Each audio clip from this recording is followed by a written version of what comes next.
Today, we have what I like to call the Sunday Snapshot. This is a recall of everything that is happening throughout the week, because you guys don't have time, and of course, I somehow do. This next section is something that I like to call Just Be Lucky. It's basically dedicated to those of you that don't want to spend too much time or money on the game. That's right. It's the Just Be Lucky section. The first thing that I have to suggest for you this week, yes, it's this big titty waifu. Oh, please don't demonetize me. It's Cilla. So she's really hot, number one, but also number two, she's just been buffed in the balance patch, which we'll get into later. We'll just go really quick into the pros and cons of this character. The first being the fact that she can hold Bloody Rose. Now, if you don't know what Bloody Rose does, it gives you additional effectiveness on a single attack, and it also allows you to apply Vampirism. And guess what is the number one killer of teams in Rift? Yes, that's not having healing. So whenever your haste doesn't heal, you have Cilla as your backup in case if you want to run the two together. You can run Bloody Rose, you reduce the effectiveness requirement that you need,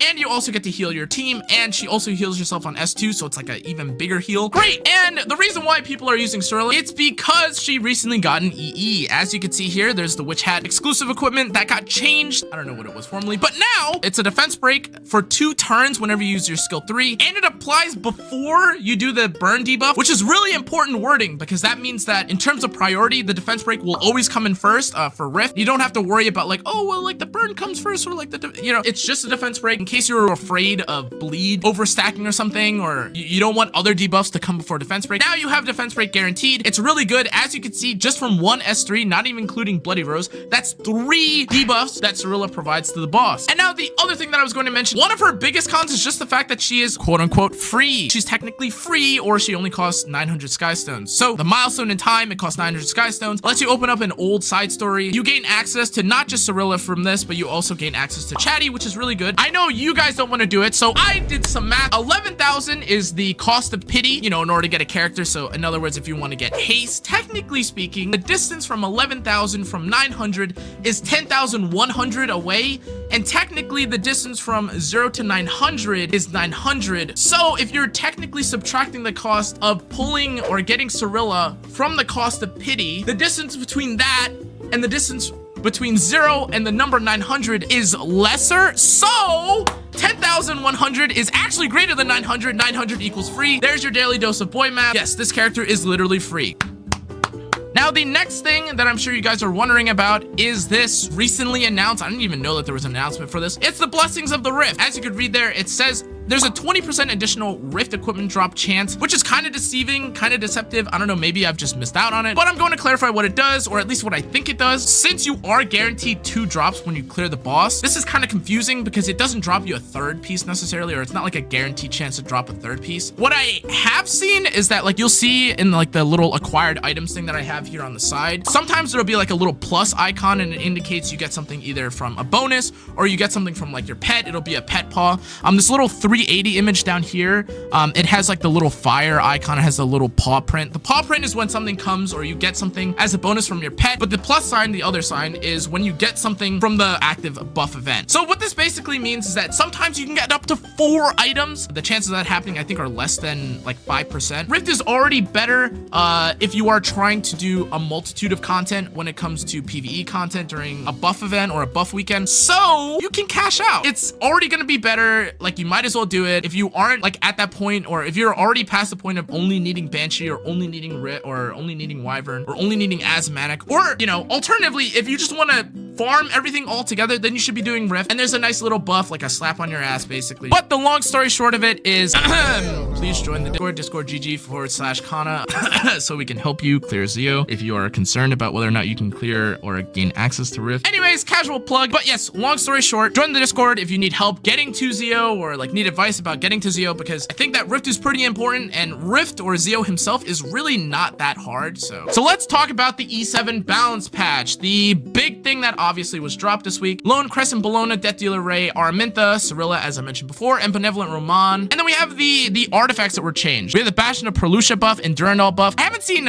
pretty much anyone uses, but the debuff improvement was pretty big, which is now, you know, if you're slept, Aiden gets slept, she's just gonna get one tap. Great change, Smilegate. Big ups to you, like the way you think, but now you can't, you know, pick Aiden as easily, hopefully. Durandal is really nice for that one shot. I have a video on it, the new best one shot. Let's move on to the first character in the balance patch, and that is Lone Crescent Bologna. Somehow they made her even more sensitive and counter heavy than any of the other characters that exist in EpicSeven. If you look at characters like Emma Landy or Abyssal Euphede, you like hit or sneeze near them and they just blow you up. It's very frustrating to fight against those characters. So they changed Lone Crescent Bologna to now activate off of 5 hits or after you get hit by 5 instances of damage. This is a change, of course, from the 7, which doesn't seem like that big a deal, but it actually is a pretty big deal because you start to overlap and overlap and overlap. If you fight Emma Bologna with Seaside Bologna, they just start like ping-ponging back and forth. Long story short, the character is very good now. If you haven't considered her for your headhunt, you should. She's very good. Additionally, the Soul Burn was moved to S1, and that does do a lot of damage, but whether or not you're going to have time to use a Soul Burn on S1, I don't know. It's up to you to decide how good she is, but I think she's great for Guild War. I love her. The next character that we have is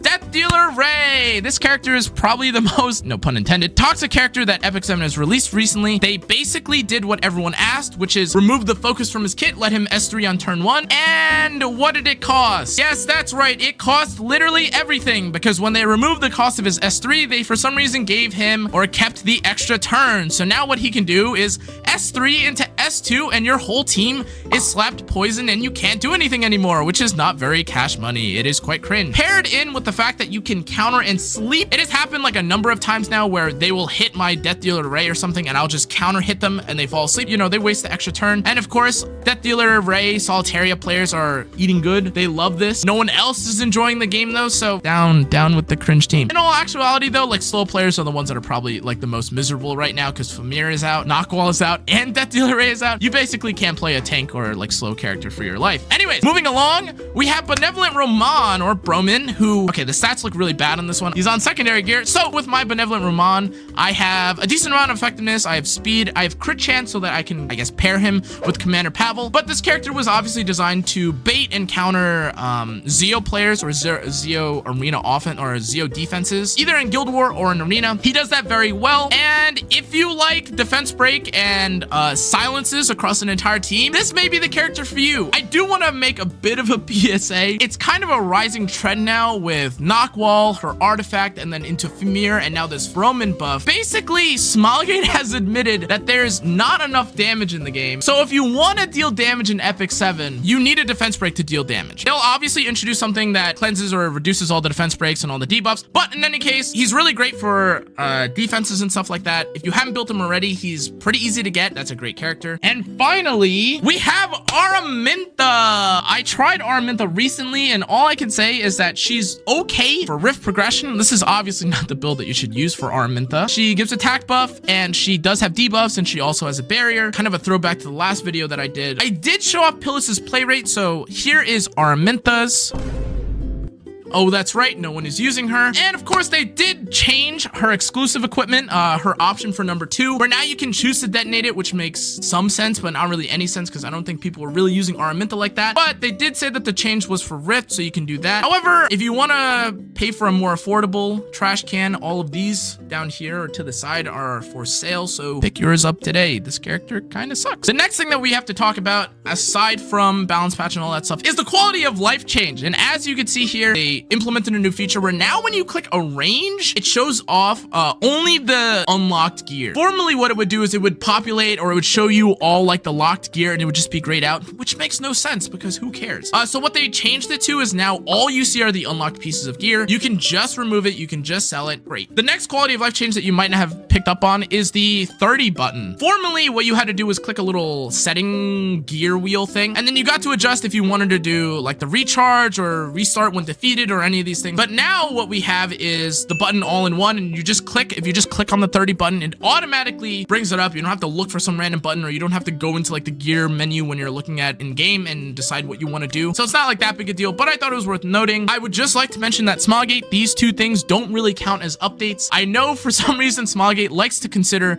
quality of life updates as like big updates that EpicSeven receives, but we are still waiting for more interesting content. Please don't do this to us. If we move along to the whale section, a lot of you guys have been asking, how worth are the packs? And I'm gonna run down each one pretty quickly. In terms of what's worthwhile, the first pack is 120 leaves, technically speaking, because you can buy 2 per time. And it's also 20 free summons for 4 days, and everyone loves free summons. But inevitably, if you ask someone if they would rather have 120 leaves or anything else on this list, they're probably gonna agree with the 120 leaves. In any case, the next pack that we have is pack 2. I'd like to describe as basically the bait for new players and for lazy old players. 10 Molagoras and the rare catalyst packs and the epic catalyst pack, where I think like, what is it, $50 or something, 30 or $50. That's kind of a scam, in all honesty. If you spend like a weekend or if you spend like a hunt day, you can just get everything on here, or if you just wait. The next pack that we have is pack 3, and this pack is basically whale bait. Like the bottle of knowledge and the slate are really nice. I believe this pack is also $50 or $100, one of those two. And this is kind of not worth it. Most people won't buy this pack unless if you have an addiction to buying all the packs or you're just a whale. But the final pack that we have to talk about is Black Friday pack 4. I guess the most different, or like the most controversial. Number 1, because it has greater modification selection gems, but also because it has the reversion and returning mana stones. You have the epic accessory and the epic equipment selection chest. These two things are very, very baity, and you'll probably get nothing out of it, and they're just going to end up as conversion cube like set stones. But it appeals to the reverse tryhard players who just want to see shiny numbers. Only this time, it's from their bank account. Yes, pack 4 user loves to see this number because you just basically wasted your money. Don't let me give you financial advice, or if you can afford, if you can't afford things, like, you should use your best judgment. I am not holding responsibility for what packs you buy. Be like this one eyebrowed emoji. The next thing that we have to talk about is the Artanas equipment crafting event. Make sure to pay your yearly arthritis tax by having to click start craft and re-roll over and over and over, instead of Smilegate providing us a tiny bit of quality of life by giving us a 10 times roll. Why would we do that? As for what you should be crafting with the Artanas event, it kind of depends, and like this little yellow smiley face in the sea of blues, everyone's account and everyone's goals in the game are unique. It will depend, but generally speaking, a speed set, speed boot, a crit damage neck, an HP neck, an HP ring, an attack ring, all these things are pretty safe. Those are kind of what I'd recommend for the Artanas crafting event, in case you're curious about what you should craft. Finally, the actual most controversial thing, yes, it's the returning air check-in event. Now, formerly, this was only available to players that gone on vacation for 16 days, but unexpectedly, Smilegate actually addressed and changed things for once. Now, everyone gets the return reward. There's a 30-day period that you have to AFK for, and you can only do it once a year. So people that were trying to abuse it before can't abuse it anymore. This is a really great event, of course, for us, because everyone's now getting it, but it's also a really great change because the people that were trying to maliciously abuse this are no longer able to. Well, if you're curious about what the gear looked like, this was the 88 gear, and again, all the gear looks pretty good. It's 37 base equipment score. That's gonna be it for this week of the Sunday Snapshot. I appreciate you guys hanging out and seeing what I had for all the slideshows. It took a long time to do this. I have no sleep, and I hate myself. However, if you would like to see more of this, make sure to like, comment, turn the notification bell, subscribe. Check out the rest of my socials. I'm streaming now on YouTube and Twitch, both. Iron Mouse, please add me back. I am still waiting. I love you, Shoujo. Clap for me. Hype, this idea was good again in chat.